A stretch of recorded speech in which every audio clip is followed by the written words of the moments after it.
আমরা আজকে গভীর উদ্বেগের সঙ্গে লক্ষ্য করলাম যে আজকে জুম্মার নামাজের পরে বাংলাদেশের জাতীয় মসজিদ বাইতুল মোকাররম থেকে একটি নিষিদ্ধ ঘোষিত জঙ্গি সংগঠনের মিছিল বের হয়েছে এবং সেই মিছিলের প্রচার প্রচারণা আরো বেশ অনেকদিন আগ থেকে বাংলাদেশে চলছিল। আমরা দেখেছি ঢাকা শহরের প্রত্যেকটি মোড়ে মোড়ে, আমরা দেখেছি মেট্রো এর প্রত্যেকটি পিলারে এই সমাবেশের জন্য পোস্টার সাজানো হয়েছে। দীর্ঘ সময় ধরে প্রচার প্রচারণা চললেও আমরা বাংলাদেশের গোয়েন্দা সংস্থা, রাষ্ট্রীয় কোনো বাহিনী, আইন শৃঙ্খলা বাহিনীকে এই নিষিদ্ধ ঘোষিত সংগঠনটির ব্যাপারে কোনো কঠোর ভূমিকা নিতে দেখিনি। আমরা আজকে সেই পুলিশকে দেখেছি যেই পুলিশ জুলাই মাসে, অগস্ট মাসে আমাদের উপরে নির্বিচারে গুলি চালিয়েছিল। সেই পুলিশকে আজকে আমরা নির্বিকার হাঁটতে দেখেছি পল্টনে এবং বাইতুল মোকাররমে।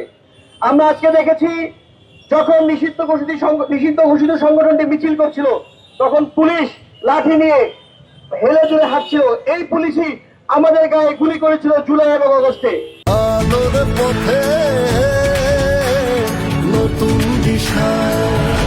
পুলিশ নিরীহ ছাত্রদের উপরে গুলি চালাতে পারে, পুলিশ নিরীহ আন্দোলনকারীদের উপরে গুলি চালাতে পারে, কিন্তু নিষিদ্ধ ঘোষিত জঙ্গি সংগঠনটির ব্যাপারে তারা কেন নীরব ভূমিকা পালন করে সেই বিষয়টি বাংলাদেশের মানুষের ভাবার সময় এসেছে। বন্ধুগণ, শুধুমাত্র আজকের এই মিছিল নয়, আমরা গত অনেকদিন ধরেই দেখছি বাংলাদেশের আইন শৃঙ্খলা অবস্থা ধীরে ধীরে অবনতির দিকে যাচ্ছে। আমরা গতকাল লক্ষ্য করেছি মাগুরাতে একটি 7 বছরের শিশু সন্তানকে ধর্ষণ করা হয়েছে।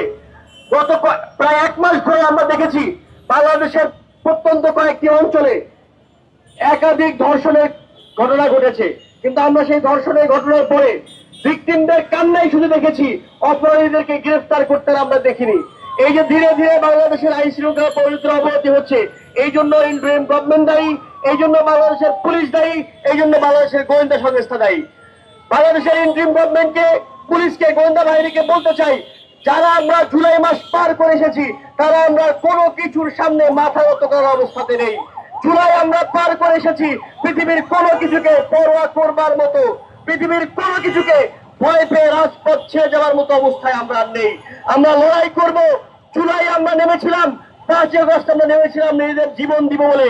সেই জীবন যতক্ষণ বেঁচে থাকবে ততক্ষণ পর্যন্ত 5 আগস্টের আকাঙ্ক্ষা চেতনা নিয়ে আমরা বেঁচে থাকবো ইনশাল্লাহ।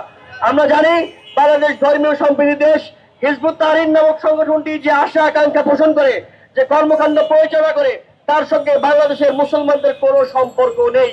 আমি আবারও বলছি, হিজবুত তাহরীরের সঙ্গে বাংলাদেশের মুসলমানদের, বাংলাদেশের আলেম সমাজের এবং সর্বোপরি ইসলামের কোনো সম্পর্ক নেই। তারা শুধুমাত্র বাংলাদেশের মধ্যে যে স্থিতিশীল পরিবেশ সেটাকে অস্থিতিশীল করতে চায়, গণঅভ্যুত্থানের আকাঙ্ক্ষাকে বানচাল করতে চায়। সর্বোপরি তাদের এই অরাজকতার মাধ্যমে তারা আওয়ামী লীগ এবং শেখ হাসিনাকে বাংলাদেশে আবার ফিরিয়ে আনতে চায়।